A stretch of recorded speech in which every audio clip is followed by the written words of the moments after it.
Di hadis 134 dari Anas bin Malik, kata Rasulullah bersabda, Jibril membawakan kepadaku seekor buruk, yaitu sejenis hewan berwarna putih, lebih panjang dari keledai dan lebih pendek dari bagal.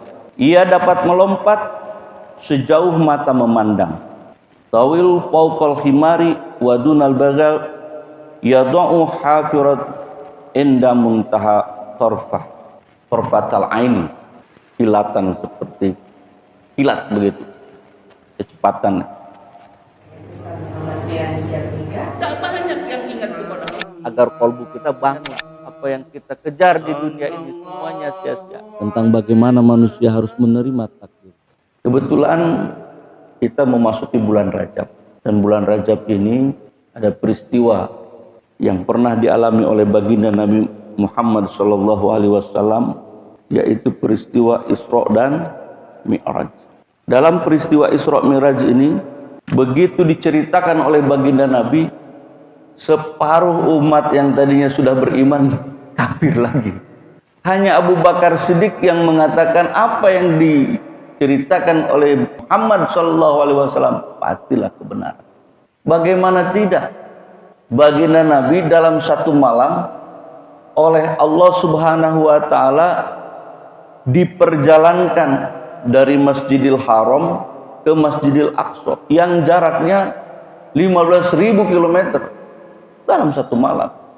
Pakai ontak berbulan-bulan, Pak. Nggak selesai sampai perjalanan dari Masjidil Haram ke Masjidil Aqsa. Ditambah lagi cerita Mi'rajnya dari Masjidil Aqsa ke Sidrah Al-Muntaha, pening. Nggak sampai di situ ceritanya. Dalam peristiwa Isra Mi'raj itu, baginda Nabi berjumpa dengan para nabi yang sudah wafat. Makin pusing lagi. Tapi orang Yahudi dan Nasrani ketika itu makin gembira. Wah, udah gila itu Muhammad. Wah, menceritakan peristiwa yang tidak masuk ke dalam akal pikiran. Kalau para ustadz umumnya ketika dia menjelaskan tentang Isra Mi'raj, dia hanya mengambil surah Al-Isra, surah ke-17 ayat pertama. Subhanalladzi asra bi'abdihi lailam minal masjidil haram ilal masjidil aqsa alladzi barakna haulah linuriyahu min ayatina innahu huwas samiul basir. Itu saja.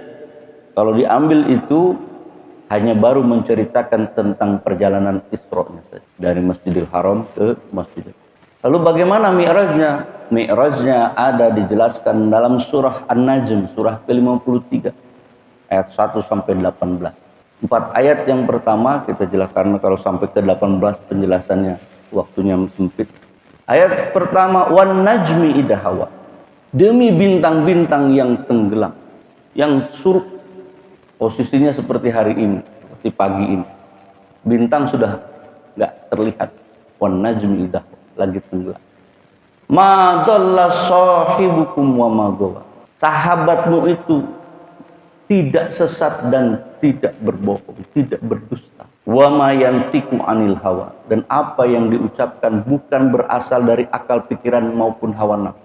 In huwa illa wahyu yuha, yang disampaikannya itu adalah wahyu yang Allah turunkan. Allamahu sadidul quwa, ayat kelima, yang diajarkan oleh malaikat Jibril yang sangat kuat, sangat kokoh. Bagaimana baginda Nabi menceritakan Mi'rajnya, Isra Mi'rajnya? Ada dalam hadis Sahih Muslim. Dalam hadis Sahih Muslim ini, di hadis 134 dari Anas bin Malik, kata Rasulullah bersabda, Jibril membawakan kepadaku seekor buruk, yaitu sejenis hewan berwarna putih, lebih panjang dari keledai dan lebih pendek dari bagal. Ia dapat melompat sejauh mata memandang. Tawil fawqal himari wa dunal bagal yadau hafirat inda muntaha torfatal aini. Kilatan seperti kilat begitu kecepatannya. Hewan itu lalu kutunggangi sampai ke Baitul Maqdis. Sampai di sana hewan itu kutambatkan di tambatan yang digunakan para nabi. Kemudian aku masuk ke dalam masjid dan sholat di situ 2 rakaat. Setelah aku keluar, Jibril datang membawa 2 buah bejana. Yang satu berisi khamar dan yang satu lagi berisi susu. Aku memilih susu. Lalu kata Jibril, Anda memilih yang benar. Kemudian kami dibawa ke langit. Lalu Jibril minta supaya dibukakan pintu. Jibril ditanya, Anda siapa? Jadi di langit pertama, malaikat Jibril ditanya, Anda siapa? Fakila man anta.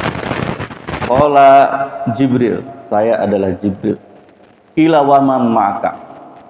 Kemudian dikatakan lagi, dengan siapa engkau pergi? Dengan siapa itu kau teman? Qala Muhammad, dengan Muhammad. Kemudian ditanya lagi, wa qad bu'isa ilahi, apakah dia sudah diutus? Qala qad bu'isa ilahi paputihalana bi adzan ana bi adzan. Begitu pintu pertama langit dibuka, berjumpalah baginda Nabi dengan Nabi Adam alaihissalam. Langit pertama. Langit kedua berjumpa dengan siapa? Dengan Nabi Isa dan Yahya alaihissalam. Di langit ketiga berjumpa dengan Nabi Yusuf alaihissalam. Di langit keempat berjumpa dengan Nabi Idris alaihissalam. Di langit kelima berjumpa dengan Nabi Harun alaihissalam. Di langit keenam berjumpa dengan Nabi Musa alaihissalam. Dan di langit ketujuh berjumpa dengan Nabi Ibrahim alaihissalam. Jadi para nabi yang telah wafat pun ternyata masih hidup.